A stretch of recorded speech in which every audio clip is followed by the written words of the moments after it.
Update with Destiny. Tomorrow is such a critical day in the football environment in this country.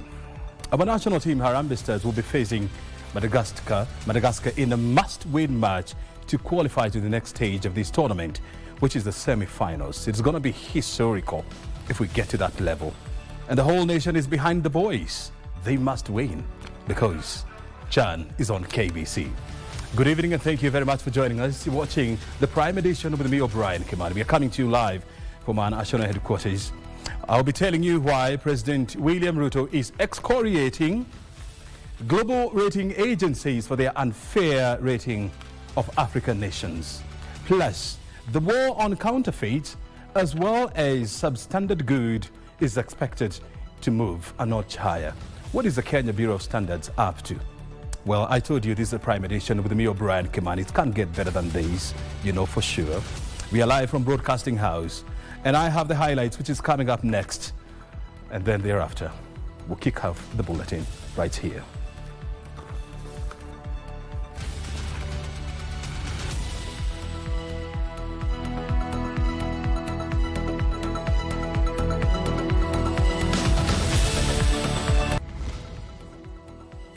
Gachagua party spoilers.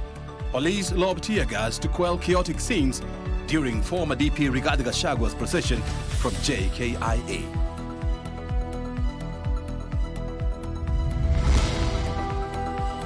Africa's economic muscle. President Ruto calls for concerted efforts to unlock Africa's economic potential.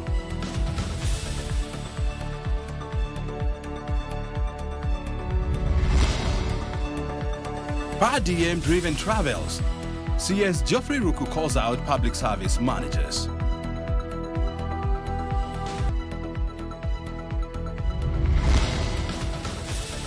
And Senate now summons anti-graft agency EACC for update on counties flagged over funds misappropriation.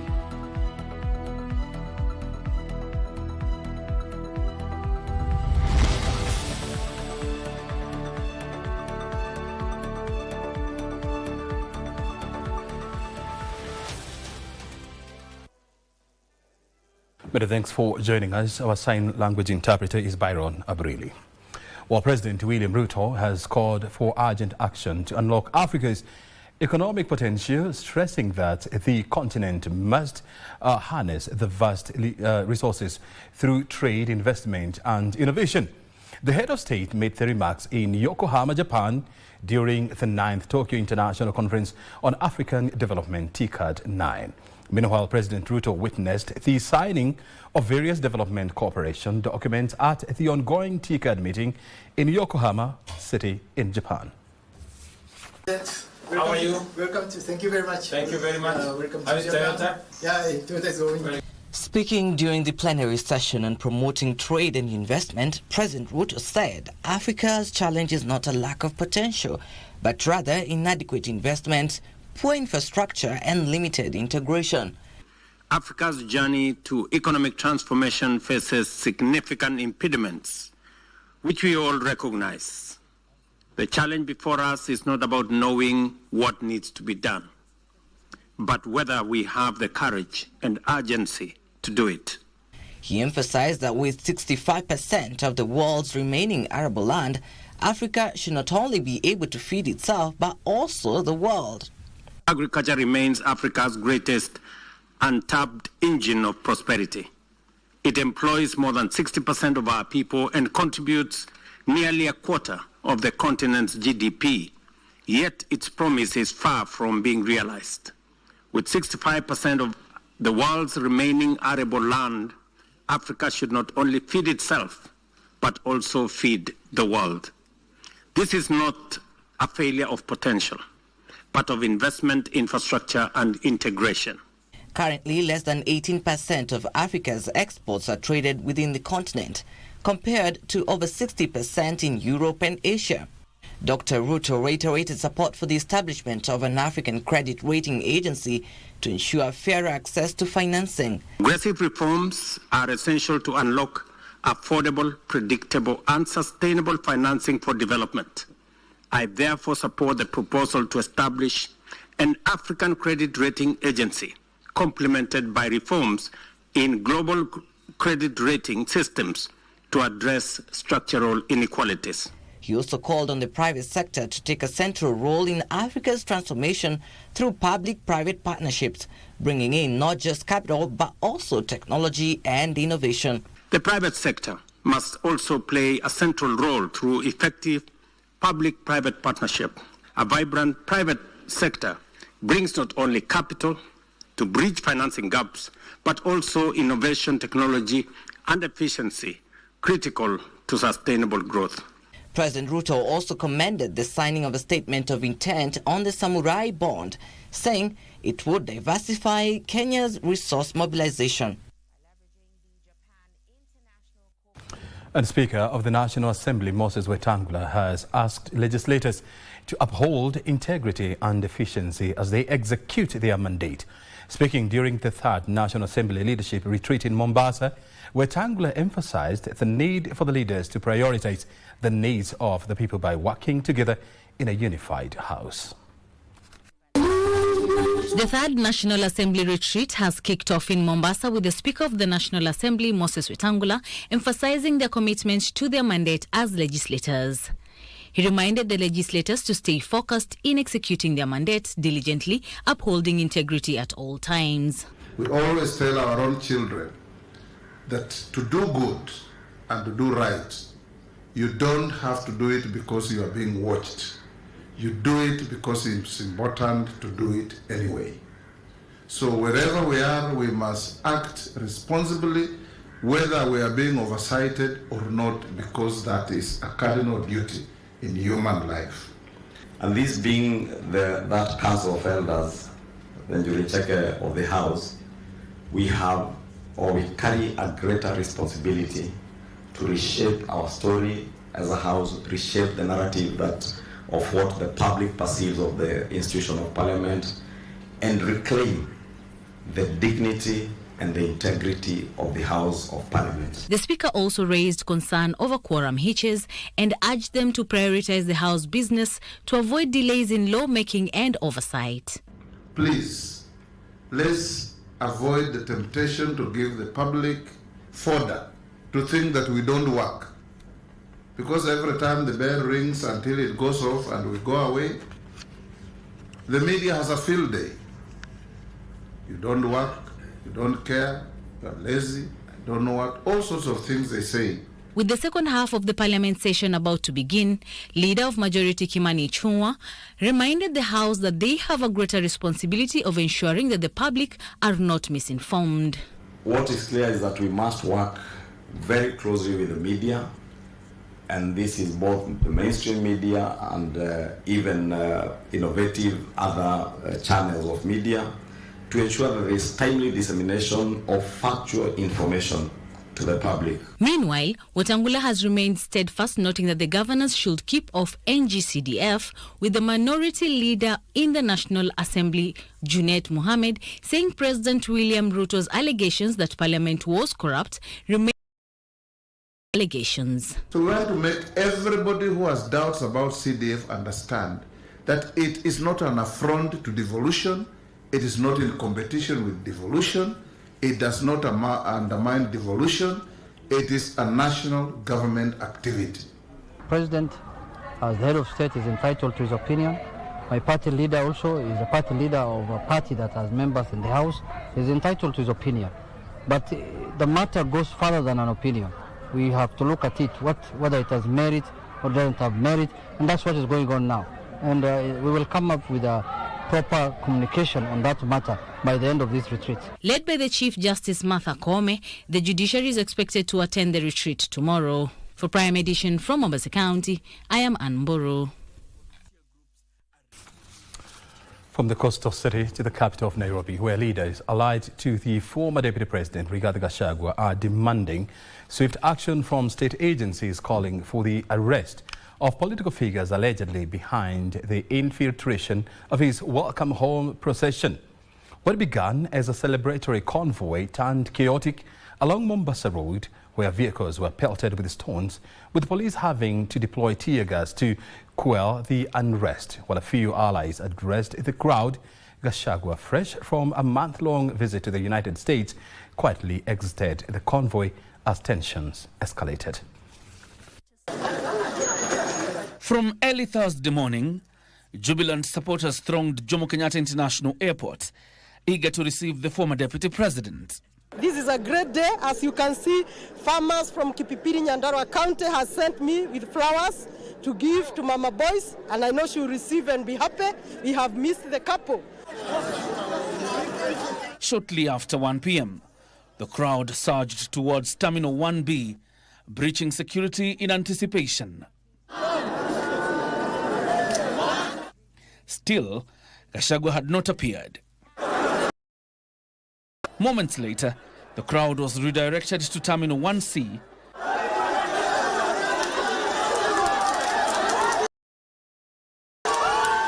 where he emerged at 1:55 p.m.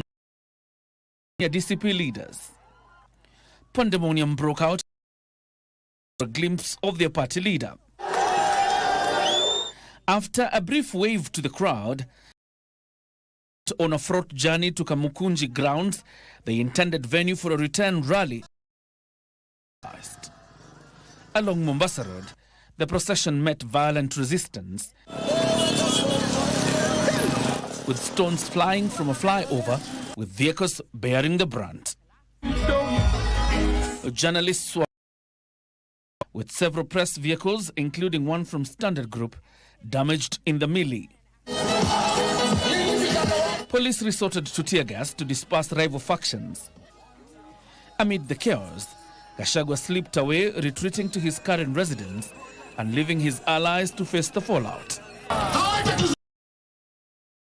Sisi tuko na haki ya kufanya mikutano, ukipiga risasi gari za mheshimiwa.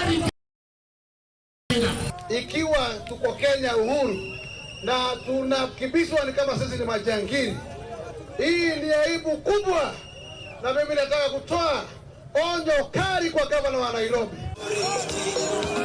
The leaders are now demanding for accountability, even as they vowed to defend Kenya's democratic space.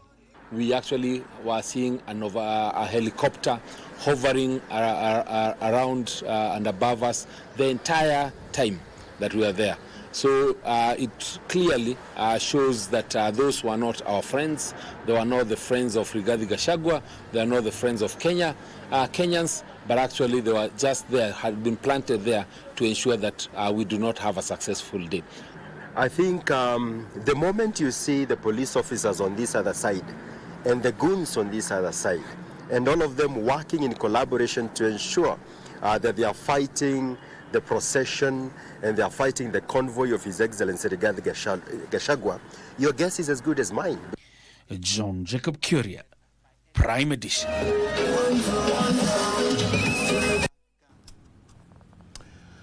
Well, the government will form a national multi-agency team to be mandated with enforcing laws prohibiting abuse of drugs and production of second-generation liquor.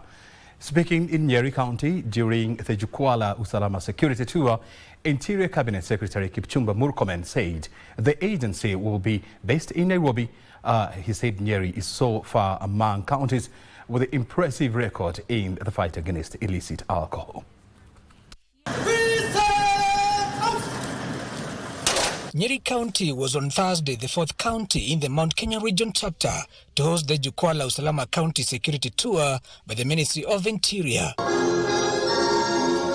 Interior Cabinet Secretary Kipchumba Murkomen saying Nyeri County is shining the light in the fight against drug and alcohol abuse, currently ranked at position 41 out of the total 47 counties. We are also here to learn from the strategies that have been put in place over time in this region that have helped to reduce this problem of alcohol and drug abuse, so that then in our next visit to Western and Nyanza region, we can be able to share with the citizens and the security team in that particular region. However, Murkomen divulged that 4 notorious businessmen in Nyeri town were on the police radar for production of second-generation liquor being distributed in area universities and colleges. Murkomen saying the government is mulling setting up a multi-agency team to enforce laws on drugs and alcohol. These particular business people, for some reason, find Laikipia County as a safe haven. So every time there's an operation, they are able to move the ethanol to Nanyuki. Nyeri is also recording serious cases of mental health issues that have resulted in at least 8 cases of suicide in the last month. We've also realized that of those people committing suicide, almost 70% are men, which is a serious social issue.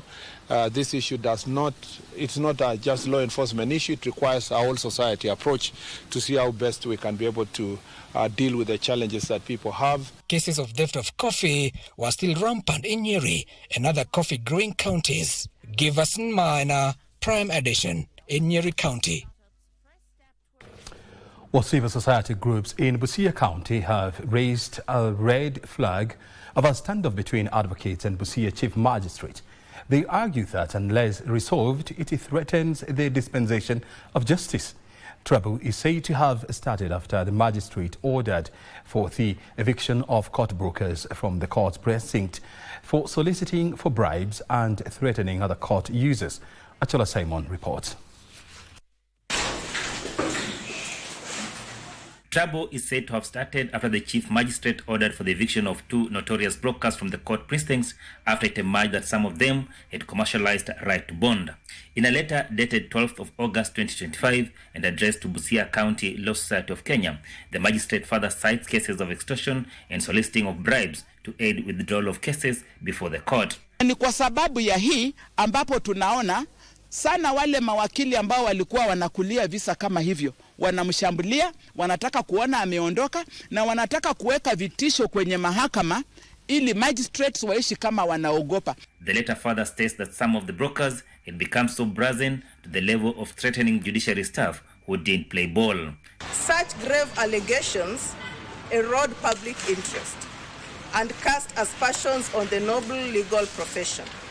If indeed the said incidents were reported to the DCI, then investigative agencies should be allowed to do their work without prejudicing or defaming Busia advocates. The advocates, however, cites high-handedness from the magistrate, claiming that she had ordered some of them to move from their private offices close to her residence.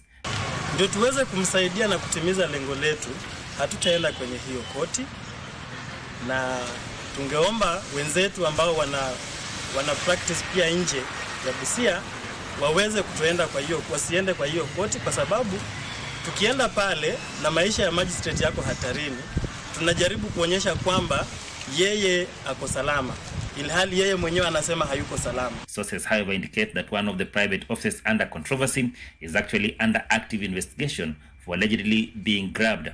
The house housing the private office belongs to the government but has since changed hands to private owners. Justice for all, together we stand. The civil society, while throwing their weight behind the magistrate, warned that continued standoff is likely to affect dispensation of justice in the county. The recent public attacks by a segment of Busia legal fraternity targeting Chief Magistrate Honorable Edna Nyaloti are deeply troubling.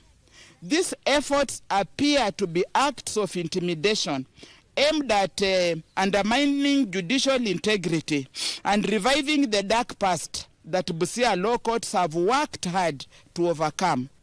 President wa LSK Madam Faith Adhiambo, kuja, unaweza wasamon, unaweza kuja we mwenyewe pia ufanye uchunguzi kwa vyeti za hawa mawakili hawa, tujue kama kweli kabisa walihitimu ama walipitia mlango ya nyuma. Tunataka kuona hawa mawakili ambao huwa wanatumika vibaya na kutaka uamuzi ambao inapendekeza upande wao, ambao sasa inanyima mwananchi wa kawaida haki yake. Well, you're watching the Prime Edition. Our first break is coming up next, and thereafter we are coming back with more stories, including business and sports.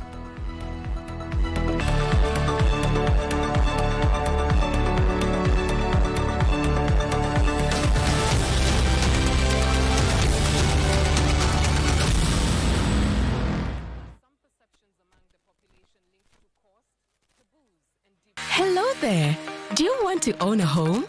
Welcome to Boma Yangu, a Kenyan government initiative offering affordable home ownership opportunities to every Kenyan.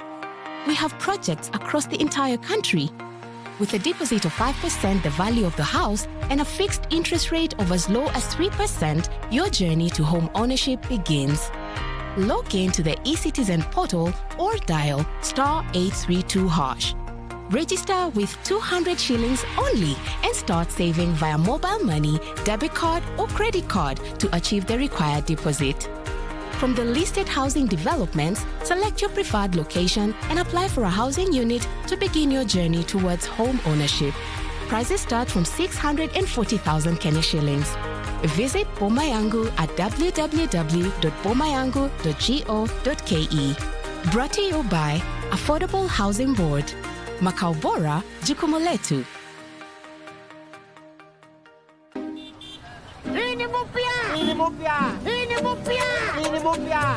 Ukawatalike nyumbani! Ukawatalike nyumbani! Ni mpya! Ni mpya! Ni mpya! Ni mpya! Tuko na aina nyingi! Tuko na nyingi! Fajiproof! Fajiproof! Hata hizi kama mpya! Hiyo yote tuko nayo hata sisi!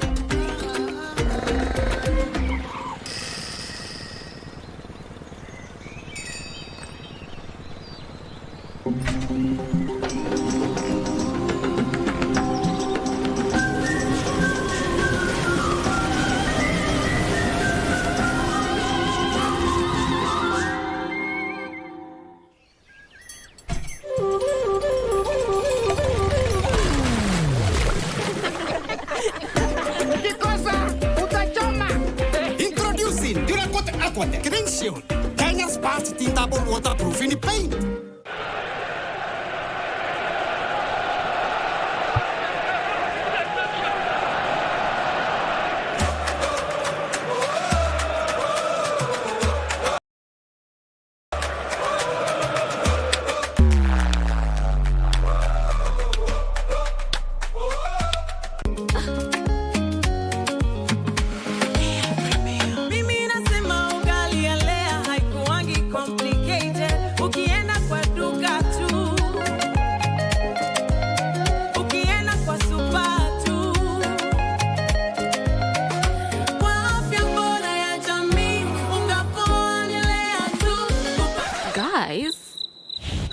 Wait. Lea Premium. C'est complicated. Kupika Lea Premium. C'est complicated. Unabai, unapika, unashiba. Lea Premium. Lea Premium Flour. Nurturing the world. Available in a store near you.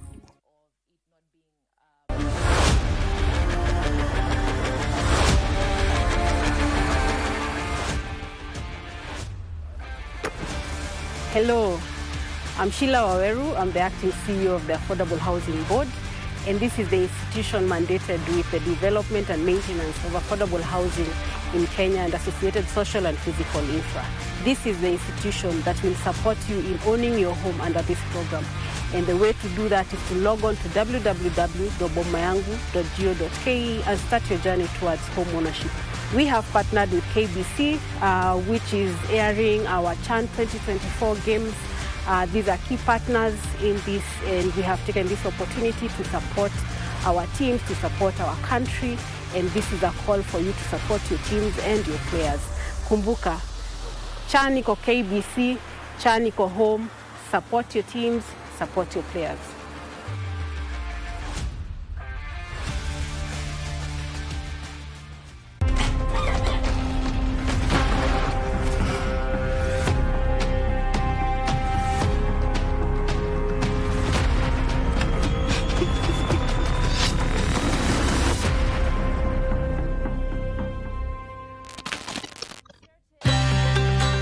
Want to enjoy free-to-air digital TV with crystal clear quality? Here's how to get started with Signet. Step 1. If you have a smart TV, you're good to go. If not, get yourself a digital set-top box. Next, Connect your set-top box to an aerial and the aerial to your TV. Use RCA cables, yellow for video, red and white for audio, or simply plug in an HDMI cable for high-quality sound and picture. Now, do an auto search on your TV. Just follow the prompts on the screen. And that's it. You're now tuned in to Signet. Sit back and enjoy a wide range of free-to-air digital channels. For technical inquiries, call the Signet hotline on 0770 572 656.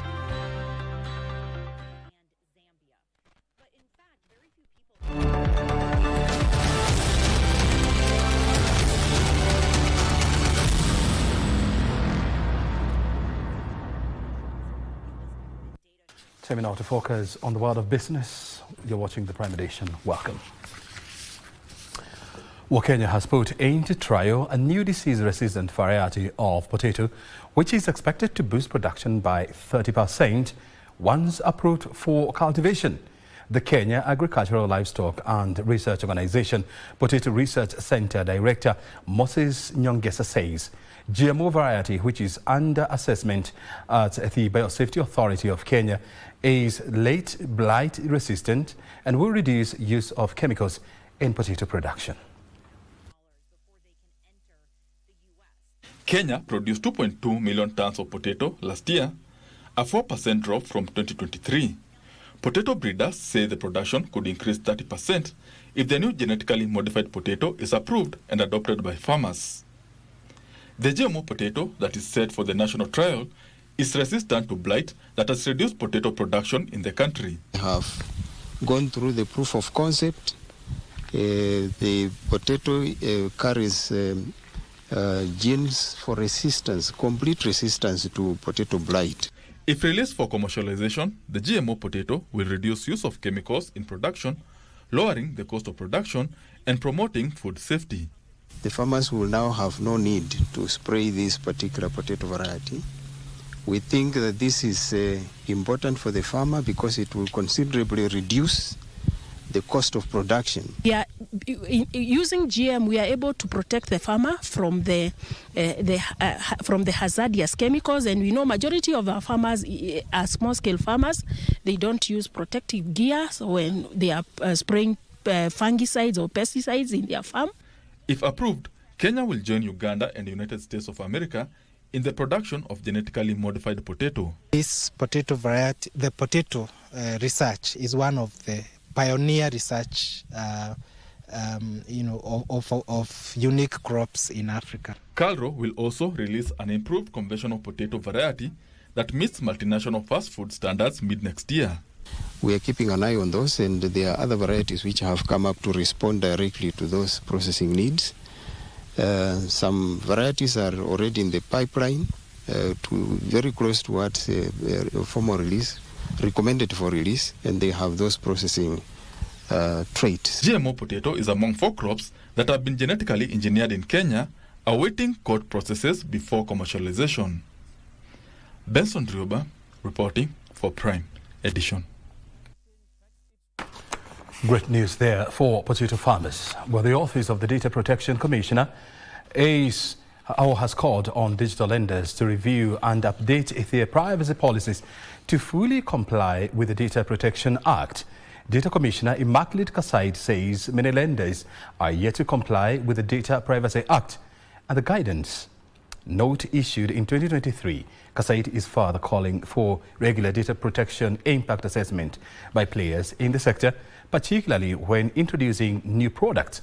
The Digital Financial Services Association of Kenya and the ODPC have launched a new partnership to drive awareness and deepen understanding on data privacy. I invite the digital lenders to proactively engage our office, which I'm happy that you continue to do, and also reaffirm that the protecting data is not just a legal obligation, but is a duty to citizens and customers. And most importantly, when your customers trust you, then they'll borrow from you more and your business grows. I would really like to encourage for you in your policy documents to embrace alternative dispute resolution so that you become the first point of call. If indeed there is a violation, you address it at that level.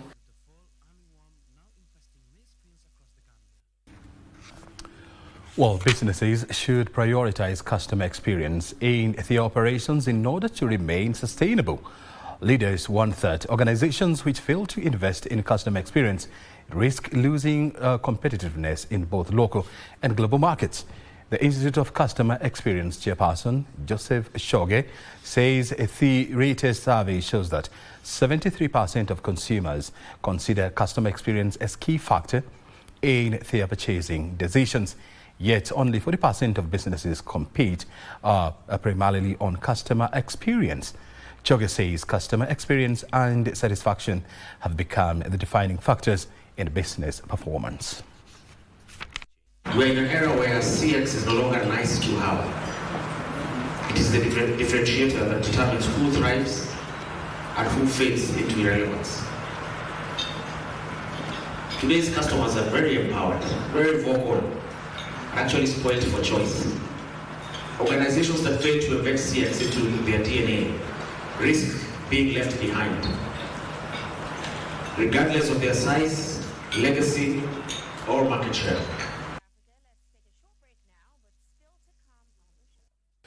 Elsewhere, the Tourism Regulatory Authority has launched a nationwide crackdown on rogue tour operators. The move comes amid rising cases of malpractice, including unethical or unlicensed vehicles, untrained guides, and exploitation of tourists. Government officials have stated that the crackdown, which has begun at the Sekenani gate of the Masai Mara, is meant to protect visitors, enforce standards, and secure Kenya's reputation as a tourist distraction. The officials have, however, warned that non-compliant operators will face prosecution or loss of licenses as the country works towards its ambitious target of attracting 5 million international tourists by the year 2027. Over the past year or so, there have been quite a rise in these illegal operators. This operation is going on countrywide. We are here in Mara today. We need to ensure that we all operate in line with the regulations. And Tourism Regulatory Authority, we are ready to work with all of you to make sure that we list all the licensed tour operators in our website for ease of confirmation from international clients and also our Kenyans. I support this initiative, and they ought to have done it months in advance, or they should be doing it regularly, because we want sanity in the tourism industry and also to boost confidence in, the tourists should have confidence in what they are paying for. Makaratasi ni mzuri iangaliwe, na sisi tunawahitaji zaidi. Muangalie sisi kama local za guide, tupate hizo makaratasi. Kwa wale wana na kwa wale tuko naye, tucooperate na TRA. Also, the government is streamlining regulations of the creatives industry to eliminate cartels to boost earnings for content creators. Youth Affairs and the Creative Economy Principal Secretary Fikirini Jacobs expressed concerns about the meager royalty distribution, but noted that the Creatives Industries Bill 2024 will provide clear structures to ensure every creative is fairly compensated. The creatives industry in Kenya is marred by concerns from content creators, especially musicians, complaining about meager disbursements from royalty collection agencies. Na kama mimi pia sitakaa hapo nikijua kabisa jasho ya mama na baba huko uwanjani inaliwa na jamaa ambaye hajui hata kuingia kwa studio. Ni makosa. Youth Affairs and Creative Economy Principal Secretary Fikirini Jacobs says the issue is being addressed through the Creative Industries Bill of 2024. Kwanza poleni. Ile miaka ambayo mmehangaika na hao majamaa, sasa majamaa wamekuja hapo Talanta, wanaripoti hapo Talanta. Na hapo Talanta 60th floor mimi ndo niko hapo. Na nimewaambia tutapambana na wao. Hiyo ya ofisi tutamaliza na wao. Nyinyi kampu sasa mfanye kazi yenu. Maneno ya license, mimi tayari kazi nimeona. If enacted into law in its current form, the Creative Industries Bill of 2024 proposes to introduce tax incentives and enhance intellectual property rights protection for Kenyan innovations. Sasa mimi nataka niwaambie kwanza poleni kwa ule muda ambao mmehangaika sana na maneno ya regulation, maneno ya bodies na operate hazijulikani zinaoperate namna gani. We have the general licensing that's worth 31,824,653.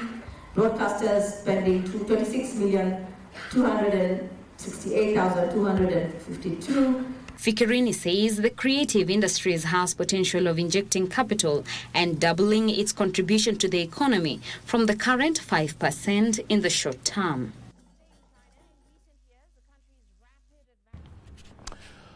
Well, the new Mombasa commuter rail train system will start operations later this month, ending years of delays. The 17-kilometer railway system will link travelers disembarking from the Miritini SGR station to Mombasa Central Railway Station, which has also undergone major rehabilitation. The Kenya Railways Company says commuters will choose between park and ride or drop and ride option.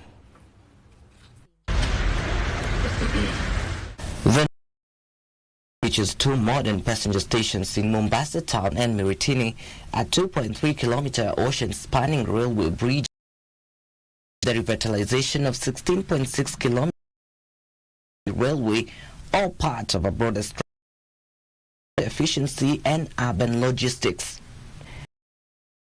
It will serve as a last-mile transit link for passengers using the Madaraka Express, ensuring a smoother transition between regional and city transport. 2 additional stations are also planned in Changamwe East and West, underscoring the project's long-term expansion and citywide integration. The new system incorporates park and ride and drop and ride facilities with parking for over 100 vehicles. At launch, the service is projected to serve over 1,000 commuters per day, a figure expected to grow as service awareness and urban demand increase. A Chinese university is setting up in Kenya to foster academic research, teaching program, dialogue, case sharing and field visits. The School of Journalism and Communication at the Shingua University is establishing a research and teaching base for Global South communication at Tatu City in Kiambu County.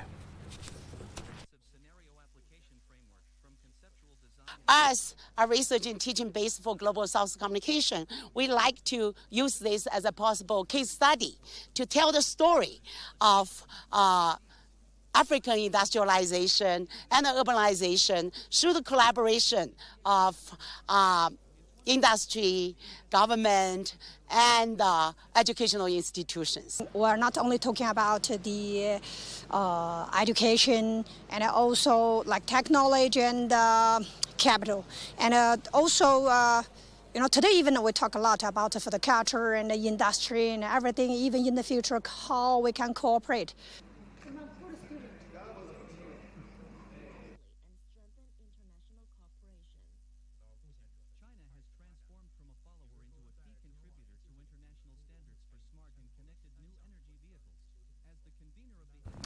Let's now have a look at the latest from the counties where Homa Bay County has strengthened its environmental conservation efforts through a partnership with South Korean group Save the Earth from A to Z. These and other stories in our county's news roundup. The member of County Assembly for Homa Bay East and chairperson of the Water, Environment, Sanitation, Energy, Forest and Climate Change Committee, Omolo Eric, spearheaded the initiative by presenting the Climate Change Bill 2025 during a County Assembly session. I was presenting a bill on climate change 2025, and I met a great group from South Korea, the ASES group, who are volunteering to ensure that we have a sustainable environment. And through them I've learned the importance of working towards changing the lives of people. Still in Homa Bay County, preparations for the Kasipul parliamentary by-election scheduled for November 27th have officially commenced, with the Council of Elders from various villages in the constituencies and groups initiating a process to endorse and crown aspirants seeking the seat. Vile tunaelekea kwa uchaguzi, tunataka amani. Na tena tunataka ushirikiano, na tunataka wale ambaye wanyenyekevu. Younger people who have done exemplary well, and they have also given a lot of hope and courage to their respective constituencies where they come from. So young leadership, I think, is the next big thing. My major concern is unity of our people. And unity must start at the grassroots level. That's why we have taken the border guys, so that they can be united in umbrellas that are meaningful. Siasa ya panga, kukata watu na panga kwa matanga, hiyo siasa tutaki. Tunataka siasa ya sera. Muslim leaders from North Rift have supported the formation of a parliamentary committee to investigate the leadership crisis in the Supreme Council of Kenya Muslims. Waifanye kazi hii inavyostahiki, wachunguze shida ilitokea shida gani mpaka wa Kenya tukenda tukaibika, na kuaibika wa Kenya, mahujaji wa Kenya tunaibika wa Kenya. Elsewhere in Migori County, the county has increased its source of revenue target to 1.2 billion shillings in the 2024-2025 financial year, as outlined in the latest finance bill. Kuna kitu nilikuwa naomba Kenya ambao nataka wafanye review. Kuna watu ambao wako na biashara kwa randi sawa ama kwa broti sawa ambao sio ya serikali. Lakini huwa wanakuwa charged kodi vile wale watu ambao wako kwa broti ya serikali wanachachiwa. Hiyo ningeomba tu warekebishe, sababu huwa hiyo biashara iko kwa randi yako, sio randi ya serikali. I want also to request members of the public to continue participating in this process, because the next stage is the assembly now. We are going to the assembly and we hope that they will also participate in the discussions of the bill when it goes to the assembly. The Deputy Governor, Dr. Joseph Mahiri, has called upon the President to remember the Kuria community in his appointments. Over now to the United Arab Emirates, where the family of James Kariuki, a Kenyan man detained in the UAE since 2020 for fraud, is calling for urgent intervention from both the Kenyan and the UAE government to secure his release. The family insists their son is innocent and is a victim of identity theft. In this homestead in Kangoya village, Kiambu County, a Catholic church mass meant to offer spiritual comfort and divine intervention to the family of James Kariuki is ongoing. Despite their prayers, James Kariuki's parents' faces depict their sorrows as they express the anguish of watching their son suffer in a foreign land. Kariuki's parents, John Thiongo and Esther Wambui, says Kariuki was convicted of electronic fraud shortly after arriving in the United Arab Emirates for a job opportunity. Huko alienda 2020 mwezi wa pili tarehe 5 na alienda kutafuta kazi. Akiwa hapo ndio arudi Kenya, ndio alishikwa huko. Akaambiwa kuna wizi umetokea, ndio ameiba wizi ya pesa. Na sasa akashikwa akarudishwa huko. His family claims fraudsters used his stolen identification documents to orchestrate the crime. Aliona mahali kumeandikwa kuna watu wanataka wafanyakazi, na akaenda huko akiwa na kitambulisho yake ya kufanya kazi ya Dubai, ilikuwa bado haijaisha. Sasa alipoingia huko ndio alipeana dokumenti zake huko, na akaambiwa dokumenti zake siku sawa, akaambiwa kuja hapa ipelekwe mani. They say a second fraud case surfaced in 2021, while Kariuki was already in prison, raising further questions about the legitimacy of the charges. Alistakiwa na kufungwa jela mwaka mmoja na alafu afanyiwe deportation.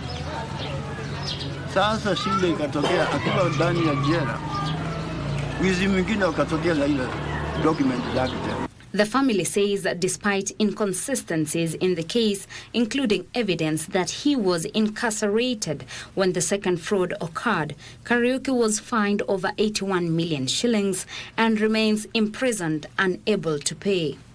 Watu waliandika Kariuki kama wa manager wa kampuni yao na jina ya Kariuki.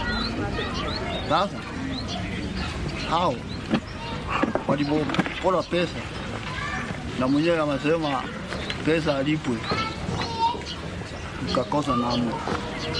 Ndio amesha kifungo ya jela na sasa anagoja alipe pesa. His lawyer says the case exposes flaws in the foreign justice system and that an appeal is still pending. Ilikuwa tarehe 13 mwezi wa 3. Alienda huko akapiga ripoti huko, polisi wakumsaidia kumpea OB. Kariuki's parents say they are heartbroken and desperate, urging both governments to help secure their son's release. Sasa mimi nikuomba tu serikali imsaidie, aongee na mwenye kuijua huko na serikali ya huko Dubai, waone vile watafanya ama wafanye uchunguzi zaidi, waone juu pesa itoroa na mtu na ni kwa benki. For Prime Edition, I am Teresa Mutai.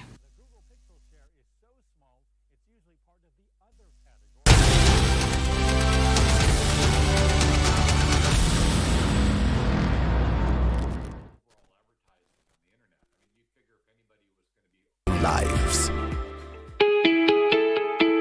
Are you looking for an insurance partner with a smart cover that doesn't break the bank? Look no further than Definite Assurance. We make insurance simple, clear, and definitely affordable. We offer protection for various motor classes, fire and burglary, marine, personal accident, bonds, and corporate medical insurance. We are real people who give real care. Visit www.definiteassurance.com or email info@definiteassurance.com for more information, or contact 0708-247-247 or 0788-247-247. Definite Assurance. You are definitely covered. J. Uko nao.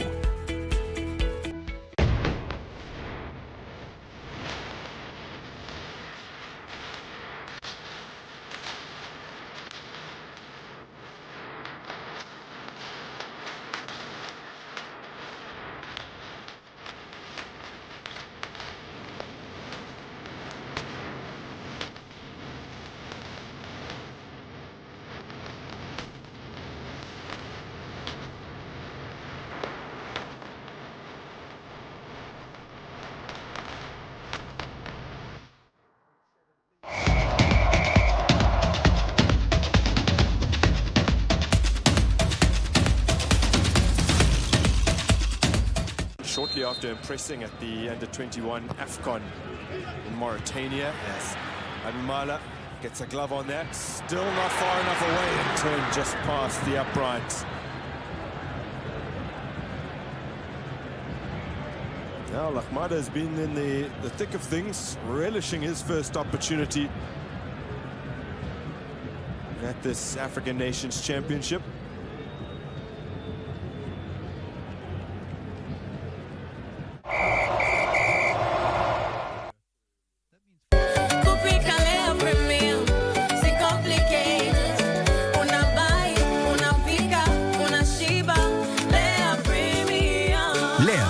Flour, nurturing the world. Available in a store near you.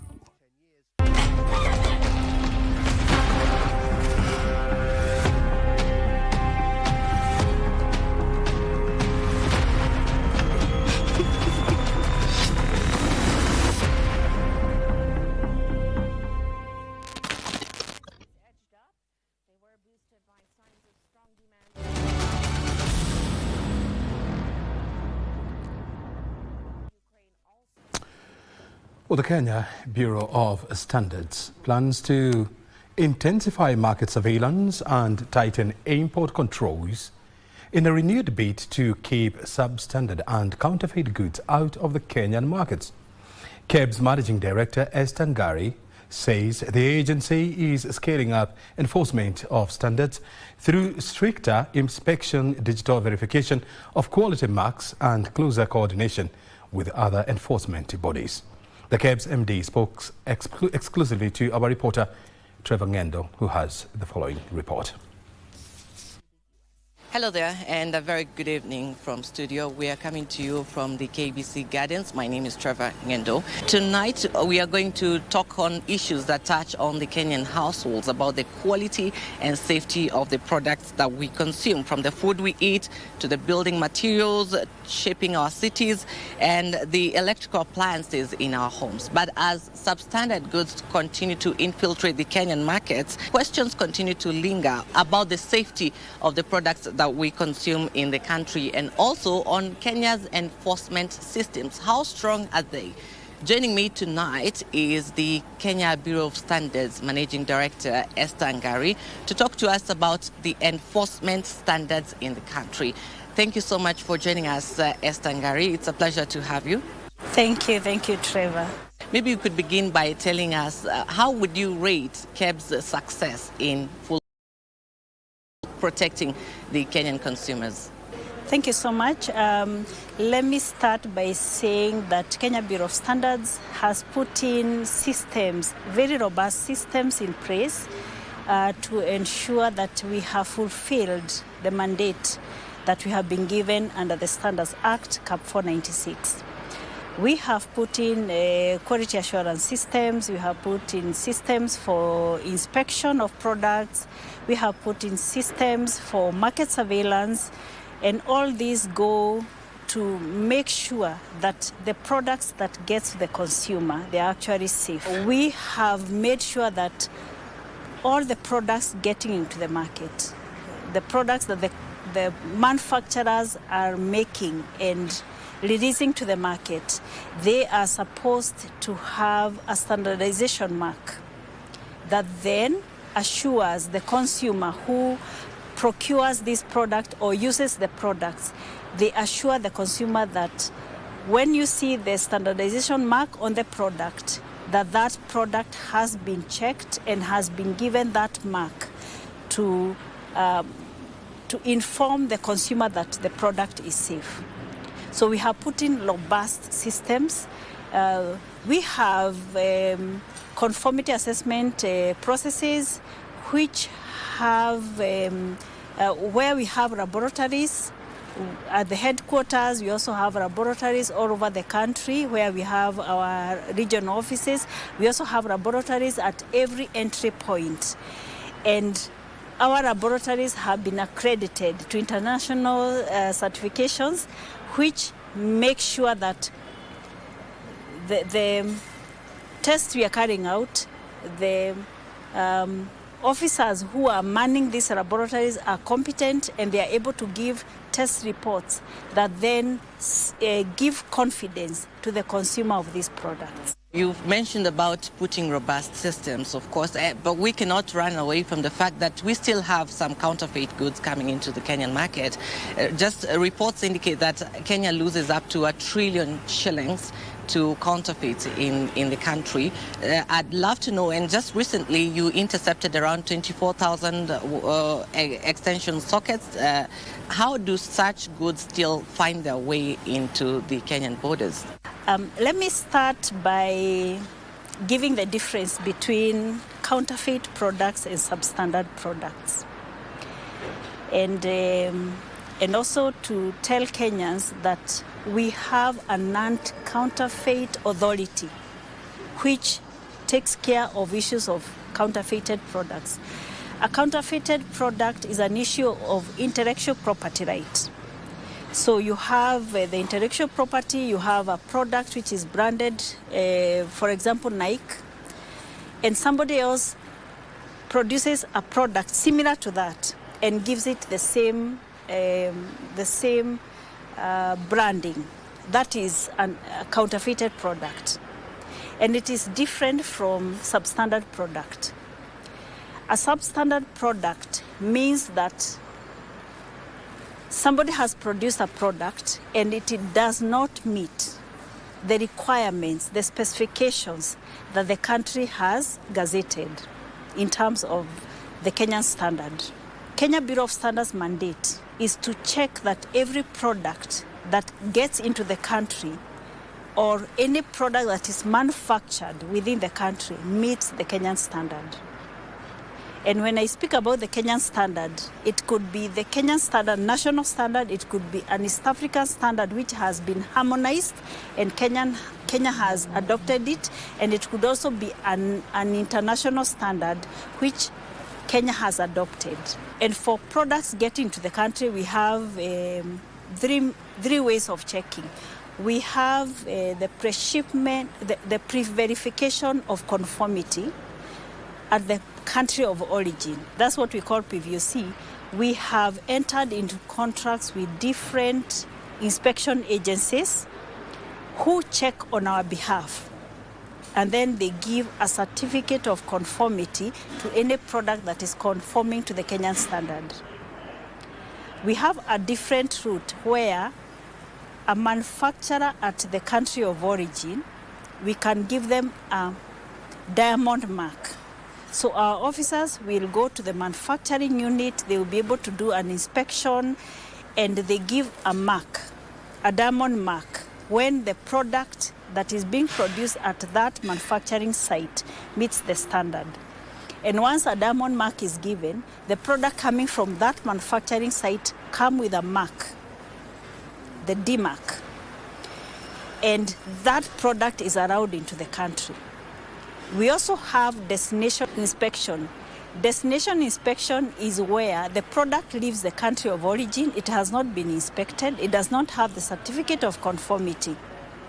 And on arrival into Kenya, we pick samples, we take them to our laboratories, we test against the Kenyan standard, and if the product is conforming, then we give a local certificate of conformity, and that product is accepted into the country. The issue of the sockets that were intercepted in Mombasa, these are products that get into the country, and on doing the verification at the entry point, and inspecting them against the Kenyan standard, we realize they are not conforming. And therefore, what happens to such products? We will seize the product, we destroy at your cost as an importer, or you return the product to where it has come from. All right. Yeah. Of course, you've mentioned about the counterfeits and the substandard goods. I'd like to hear how you're coordinating with the Anti-Counterfeit Authority to ensure that you also, both of you, fulfill the same mandate, the mandate that you have in your respective institutions. We normally work very closely with other agencies, and one of them being the Anti-Counterfeit Authority. And given there's a circular that was given in 2019 that put Kenya Bureau of Standards as one of the agencies that requires to be at the port of entry. And therefore, what happened is that we worked with other agencies to develop an enhanced certificate of conformity, which means that when products are coming from other countries of origin, then some of the requirements of these other state corporations or regulators are incorporated into the certificate of conformity. So they tell us, this is what you check, so we require this kind of permit from the country of origin, and we incorporate it into the enhanced certificate of conformity, such that when the goods are arriving into the country, we have already confirmed whether they have complied with what the other agency requires. Now, for the Anti-Counterfeit Authority, if there is any suspected product getting to the country and they have intelligence that this product is likely to be counterfeited, then they alert us. As the product gets into the country, before we release it, then they intercept. Can you pinpoint some of the cases that, for example, you've had people prosecuted either or even dealing with rogue manufacturers or exporters? Is there, you have cases in court that you can pinpoint and mention that they're undergoing the prosecution? Yes, we have, one of the things I can state is that as Kenya Bureau of Standards, we don't have prosecutors. So we normally use the other government agencies, especially the ODPP, and we have prosecuted several cases. One of them that I can mention is in December 2024, there were people who were in the river, and we had a multi-agency where we got very good assistance from Interior, from the DCI. We also worked with the Anti-Counterfeit Authority and the Weights and Measures Department, and we were able to take people to court. Those who are repackaging cement, and first they were mixing good cement with pozzolana, and basically the final product was substandard, it was underweight.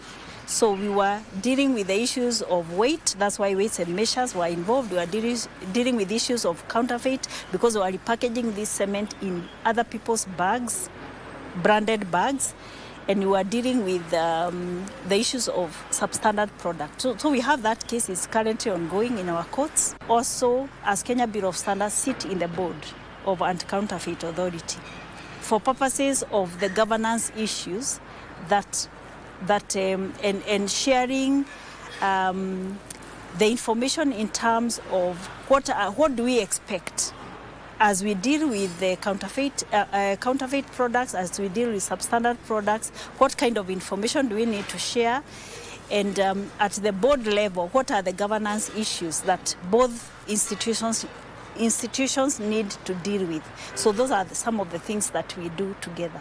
We've had KEBS criticized severally at the Senate. We've had about the edible oil saga. We've had several past experiences with KEBS, and of course, it's seeming or perceived to be losing the confidence of the public. What are some of these reforms that you're making to ensure that you regain that trust by the Kenyans and to assure them that you are, that they're consuming safe products? Thank you, Trevor. One of the things I would want to tell you is that Kenya Bureau of Standards is a very strategic institution in this country. Strategic in that the consumer has expectation that every product that they find in the market meets the required standards. Strategic in that we are at the center of development of all the standards, market-driven standards for this country, and ensuring that these standards then we are able to do regulation on the same. So the strategic nature of the institution puts a lot of limelight, and rightfully so, because Kenyans have an expectation. So as the managing director of Kenya Bureau of Standards, one of my greatest roles is to restore the public confidence that the consumers can be able to trust that whatever we have said, that this one complies to the standards, actually complies to the standards. All right, we've seen a lot, the rise of use of technology and innovation. We're talking about the global benchmarks. How is KEBS, or what steps is KEBS taking to ensure that they're not left behind in this global trend? One of the things I can say is that we have automated quite a number of our services. Today, if somebody wants to do an application for product certification, that's the S-mark, you don't have to come physically to our institution. You just need to go to your phone or to your laptop and make the application. Once you fill the required details, then you make the payment through eCitizen, and we get an alert on our end. An officer is allocated your farm, and they're able to come and do the physical inspection. We have also been really encouraging issues of innovation in terms of a lot of these micro, small enterprises have very innovative products, and we're able to support that in terms of standardizing your products. But on issues of AI, we also gather a lot of information through the AI system. And it's one of the things, even when you talk about standardization globally, we are focusing on smart standards where it's not a physical document, but they are smart standards. So it's something that we are adopting as a national standards body. And of course, in the institution, we also have a department that we call Research and Development. And it is meant to help the institution as new things come up, as new technology comes up, that we are also able to adopt the new technology, we are able to get innovative products. Our laboratories also have to be in tandem with whatever is happening globally. We have been renewing most of the old processes that we have been using in terms of testing to also become more efficient, to reduce on the turnaround time as we do testing and releasing of the reports to the industry. So we are really adopting the new technology as it comes. Otherwise, in today's era and age, if you don't adopt the new technology, you'll be left behind. For sure. And of course, we are aware that KEBS will be very key in seeing the implementation of the AFCFTA, which is very key in the country. You've mentioned about technology, but still as you integrate technology, we've seen some consumers probably struggle to be able to verify the quality standard and marks. What kind of help or technology do we have available to help, the tools available for Kenyan consumers to be able to verify and ensure that that's actually a genuine product? Now, on the issues of verification, we have been running a campaign we call Wajibika na KEBS. And Wajibika is a Kiswahili word for you need to be part of this. You need to wajibika. And what we do is that every product that is on sale in the country requires to have an S mark. That S mark that is put on every product. And as a consumer, you can verify that that product has a valid standardization mark by sending that number that appears below the logo, that SM hash, that number, to 20023. Immediately you send that message, you get back a response which gives you the name of the company that is making the product. It gives you the date of the mark, validity of that permit, and it also tells whether it's valid or not. We also have had instances where people have, especially traders, they have been approached by people and they say, we are from Kenya Bureau of Standards, we are here to check your product, and they actually even threaten to arrest. The first red flag, if anybody comes to your facility as a trader and they tell you we'll arrest you, just know they are not from Kenya Bureau of Standards. Because as Kenya Bureau of Standards, first, we do not arrest people. We also do not do instant fines. So if anybody is asking you for fine, they are not from KEBS. But you can verify the authenticity of this officer. You need to ask for their ID card, the national ID, and you ask for the KEBS card, identification card. And what you do with that card, you send the number, the HR number that you find on the card to 20023. You say HR hash, that number, to 20023. It will bring you back the full name of the officer, what is the title of the officer, and whether they are active, the status. Then, using the name, you can verify whether it's the same name on their national ID. So nobody should be able to come to you as an imposter. We've had a lot of imposters going to facilities and saying that they are Kenya Bureau of Standards officers, but as a trader, you can verify whether they are actually KEBS or not. What are some of the challenges that you foresee in the future? The biggest challenge I would say, and I'm foreseeing in the future, is how to regulate products that are on the e-commerce. Because today, I sit in my house, I can order anything, globally, and it will be delivered. So as an institution, we are also looking at how do we regulate products that are being sold on the e-commerce, which don't come through our normal channels of trade, which will not come through the ports of entry, the normal channels of trade.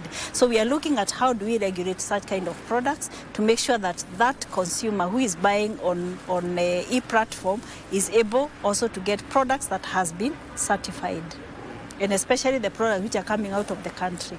All right. As we bring this to a close now, maybe if we're to sit here again a year from now, what are some of the things that Kenyans should be expecting, or the milestones that they'll be looking forward to? And also you could speak to the local manufacturers and producers, those in construction industry, on the role they have to play in ensuring that to ensure safety of the Kenyan consumers.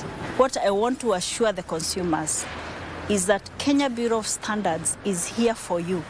We are here to ensure that the product you find in every sales outlet meets the Kenyan standard.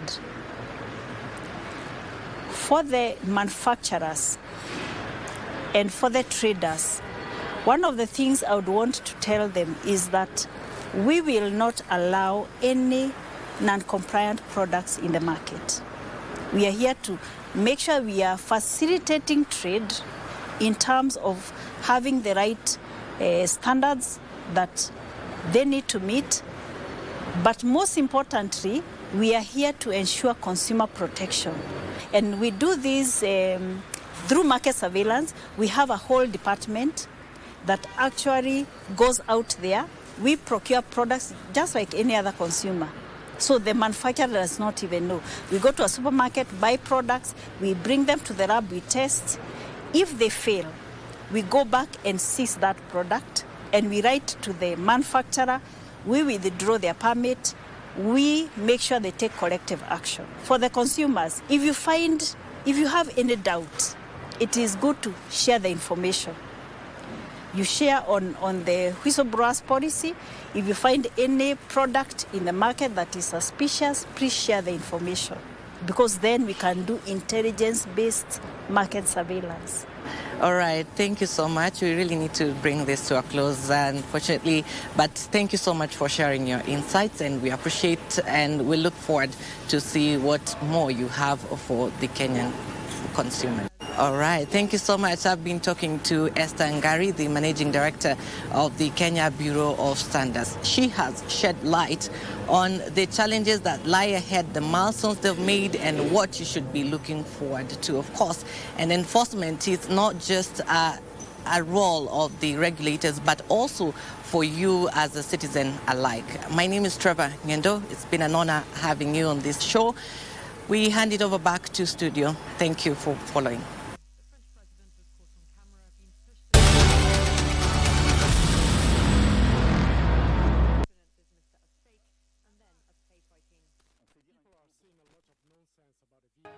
Haro, ati kufika mnafika na msimami. Sasa nitapika nini cha haraka? Unga kabagara chap chap. Aya, kwani kumeendaje mama? Mbaki hapo kuuliza. Huyo ni sasa amepita ndukinduki. Uzuri wa Raha Premium Kavagara, dakika 5 tu ugali imeiva. Ati mtoke kwangu kama hamjakula. Haisho kwa nini imeiva haraka aje? Kuletea Kavagara nayo. Kila kitu kiko sawa na Raha Premium. Aya, yani tumeuza pickup mzima saa hii. Imeisha. Ai, kila mtu anataka kununua kwako. Siri ni hii, mimi hupanda na Dhabiti DAP, na palilia na Dhabiti CAN au Dhabiti Urea. Na bas, matokeo ni mazao ya ajabu. Dhabiti Algon Fertilizer is your surest partner in successful farming. Dhabiti is available in various sizes that suit your pocket. Algon Kenya, transforming farms and lives through technology. Anaichanja ndani uzuri David! Michuano ya CAF ya mataifa ya Afrika 2024 ni njia ya kuzindua kupanua mtandao wa wachezaji ulimwenguni. Timu itakayoshinda itazawadiwa dola za Marekani milioni 3.5 pamoja na kujivunia kulinyanyua kombe hilo. Pata manufaa zaidi kutoka kwa CHAN 2024 mubashara na kipute cha kipekee kwenye runinga ya KBC Channel 1, mwenzio wa dhati michezoni.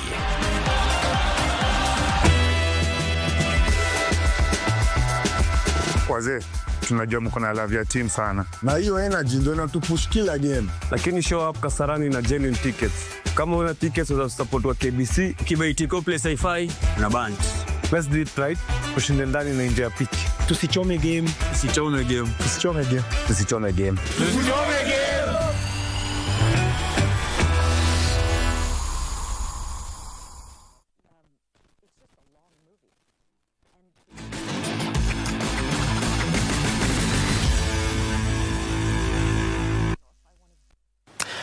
And thank you for staying with us. It is time for the latest from the sports world with me, Bernard Okumu. And let's begin with soccer, where Kasarani Stadium will be filled to 80% capacity for tomorrow's African Nations Championship quarter-final match between hosts Kenya and Madagascar. Now, this is after CAF granted FKF's request to have more fans in the stadium to support the national team playing on home soil. KBC Channel 1 and KBC radio stations continue to broadcast the matches live.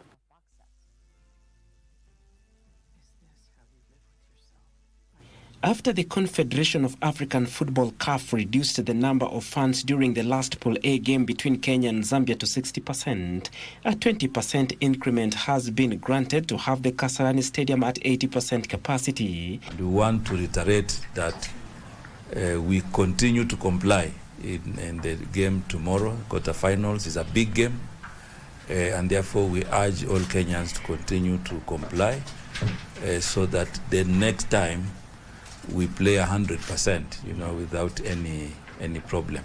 The reduction was punishment to Kenya after fans forced their way into the Kasarani Stadium during the game between Kenya and Morocco. This comes a day after the government increased the number of fan zones to 13 to allow more fans watch the game through television. It is through assurance of safety and security that Kenya can continue to earn the profile to even play 100% capacity in our stadium. So, yes, it is true, because we have an increase in fan zones. Then we will also see an increase of officers, and we will also see an increase in Kasarani, because we don't want anything to happen that will jeopardize the match that will be happening tomorrow, and anything that will also bring back sanctions to FKF. Harambee Stars play Madagascar in the first quarter-final on Friday at the Kasarani Stadium, before Tanzania play Morocco in the second quarter-final at the Benjamin Mkapa Stadium on Friday night. On Saturday, Uganda will face Senegal in the third quarter-final at the Mandela National Stadium, before Sudan and Algeria meet in the last quarter-final on Saturday night at Amani Stadium. The two semi-finals will be played on Tuesday, the final on Saturday next week, a day after the third-place playoff encounter. KBC Channel 1 and KBC radio stations continue to broadcast the matches live. And of course, that particular quarter-final between Kenya and Madagascar kicks off at 5 p.m. East Africa time. Then the second quarter-final between Tanzania and Morocco will be kicking off at 8 p.m. That's at Benjamin Mkapa Stadium in Dar es Salaam. Elsewhere, Harambee Stars head coach Benny McCarthy says the team is going for nothing short of a win as they prepare to face Madagascar tomorrow in the quarter-finals of the African Nations Championship. Speaking during a press conference, McCarthy acknowledged that although the Stars were seen as underdogs heading into the tournament, the players have exceeded expectations, registering 3 wins and a draw to finish top of Group A.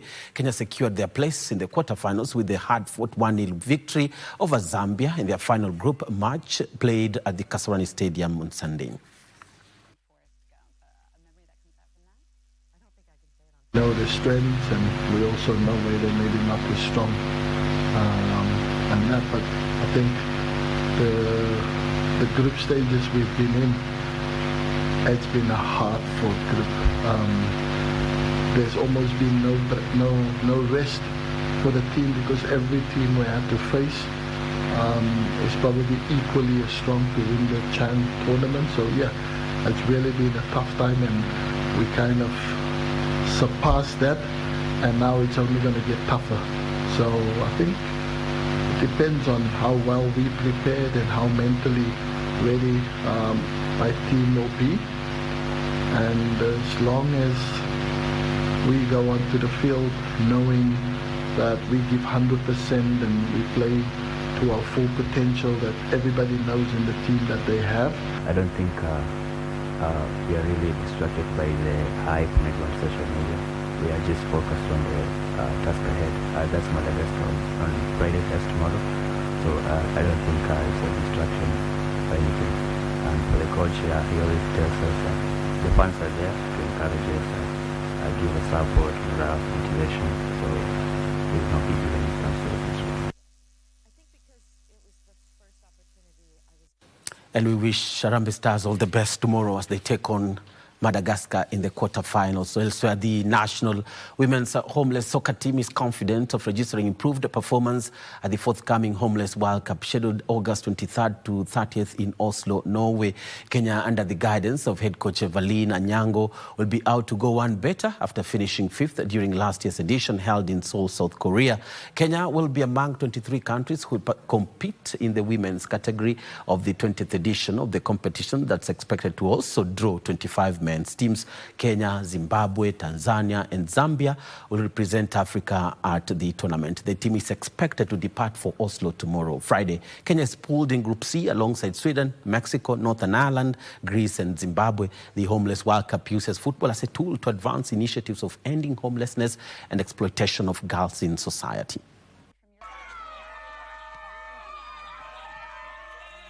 Team iliweza kujizatiti na kuweza kuchukua nambari 5 kati ya hizo timu zote za wanadada ambayo ili take place kule hivyo South Korea. But kwa huu mwaka lengo letu ni kuweza kuchukua hiyo kikombe, maana timu imejitayarisha na wasichana wenyewe wamejitayarisha vizuri. The preparation kwa camp imekuwa fiti since tuanze kukaa kwa camp. Tumeinteract well with my fellow players. Ijakuwa rahisi but tumecope better. For us, it's not going just to be football, but we are using football as a conduit to create awareness on gender-based violence.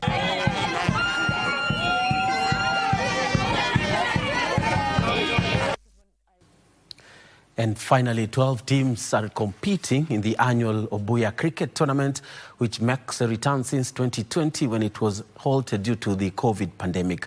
The tournament is part of the education cricket program that's used by the Obuya Academy to develop the young talents. After 4 years of no play, the Obuya Cricket Tournament has made a return in 2025, bringing together budding talents from across Kenya and beyond. A total of 132 players representing 5 age categories from under 9 to under 19 are competing in the tournament, which began on Wednesday and ends on Friday at 2 venues in Nairobi.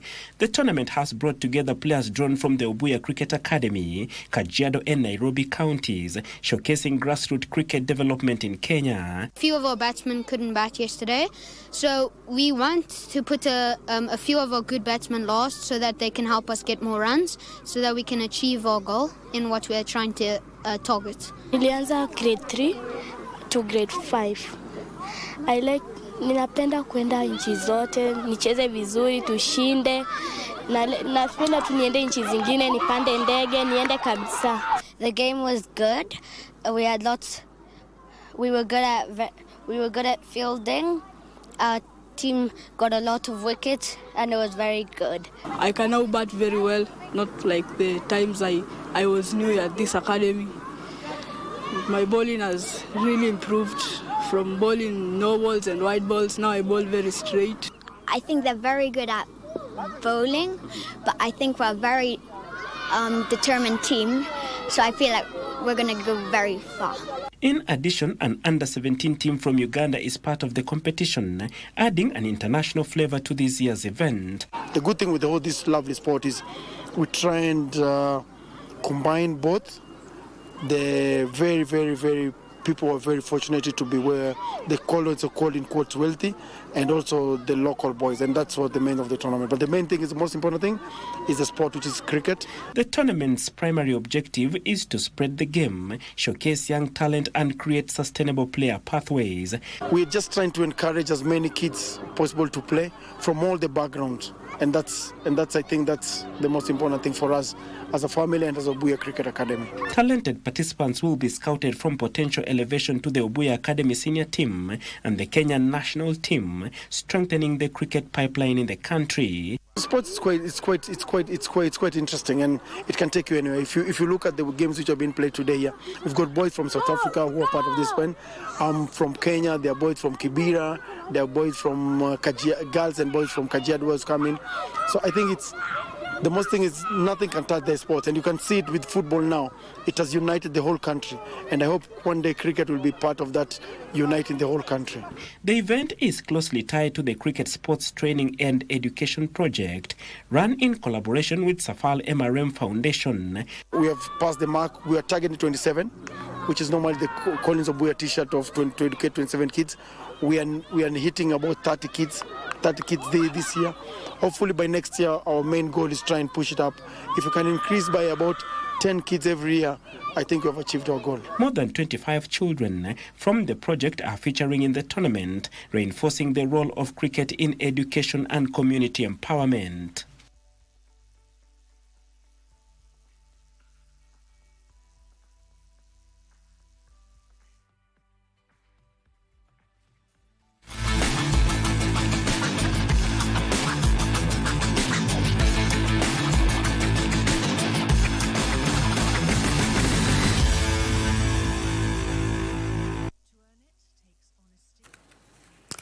And of course, thank you so much, Buckley Feather, with that story from the Obuya Cricket Academy and the forthcoming tournament. That's how we wrap it on the Sports Desk. Thank you so much for watching. I'm Bernardo Kumoba. Remember that Chan Iko KBC, and it continues tomorrow with the two very entertaining, what we should expect, quarter-final matchups between the hosts, two hosts. That's Kenya against Madagascar and Tanzania against Morocco. Then on 23rd, that's on Saturday, Uganda against Senegal, then Sudan against Algeria. O'Brien, I know that you had some, what happens after Kenya wins, or what happens after the quarterfinal matches? Is that what you wanted to ask? Oh yeah, I mean, I remember the last time we had this conversation. I mean, you took us through, you know, what I'll call a deep dive into the world of football. Yeah. I mean, now curtains are almost coming down for this tournament. Tomorrow, you know, the first semi-finals. What happens if Harambee Stars wins? Okay, if Harambee Stars wins or Madagascar wins, then they'll meet Sudan or Algeria.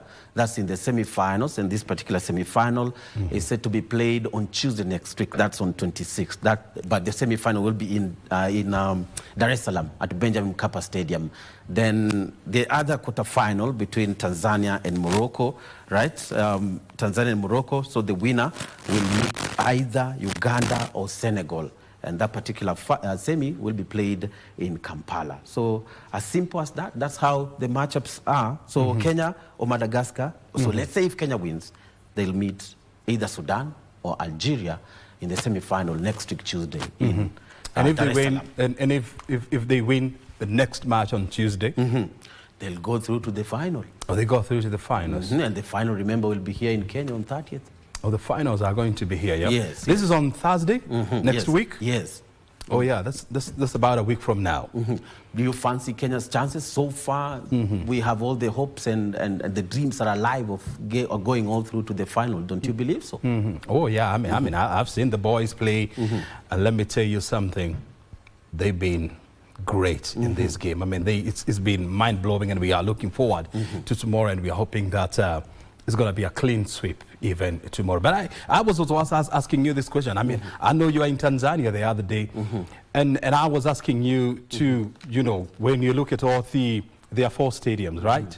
So you have the one in Zanzibar, in Dar es Salaam, Nairobi, and of course Kampala. Yes. And I was asking you, when you look at all those 4 stadiums, Which one is the best for you and why? Okay, well, I think the one that's best for me, I must give our home, right?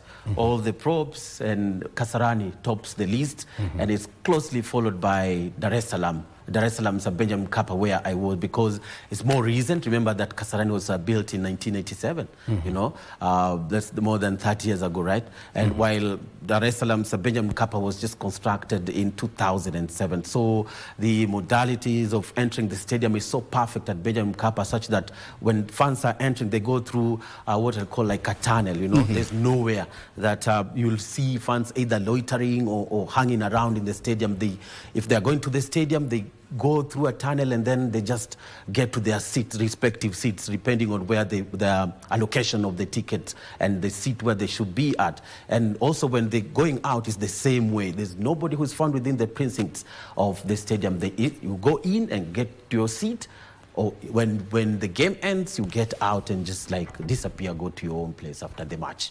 My goodness. And do you reckon that Talanta Stadium is likely to be like that, or even better? I think Talanta Stadium is going to be like maybe Allianz Arena in such class, maybe Camp Nou, or even Stade de France, you know, or Parc des Princes. I mean, all the marvelous architectural marvels of the world as far as the stadium or is even concerned. Wembley? Or even Wembley, you know, iconic, right? Man. I mean, I always tell you this, brother. You are the gold standard of football analysis. Keep on getting blessed, brother. Thank you so much. Have a good night, bro. Thank you so much for the kind words and good compliments, O'Brien. Very good. We'll see you another time. I mean, it can't get better than that. That's Bernardo Kumu. You know, he's what I call football supremo. He's one of us. And of course, giving us and breaking it down for us. Remember, Chan, iko KBC. And we have always been true to this reality that we are your true sports partner. My name is O'Brien Kimani. Thank you very much indeed for joining us tonight. You have been watching the Prime Edition. Remember, the Kenya versus Madagascar football game is going on tomorrow from 5 p.m.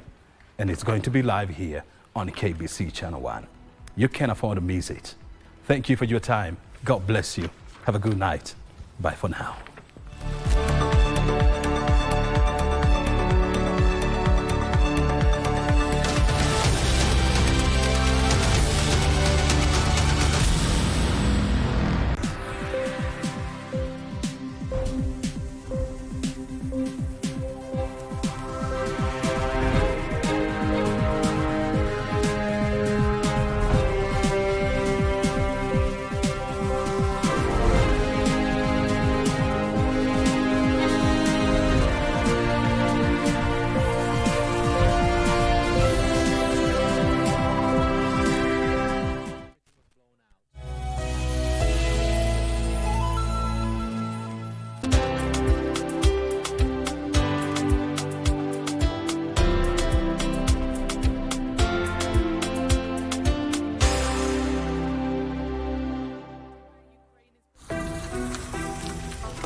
Mimi huyu. Twende?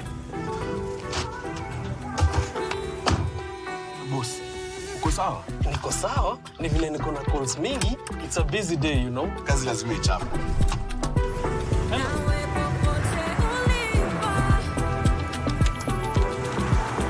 By the way, nice background.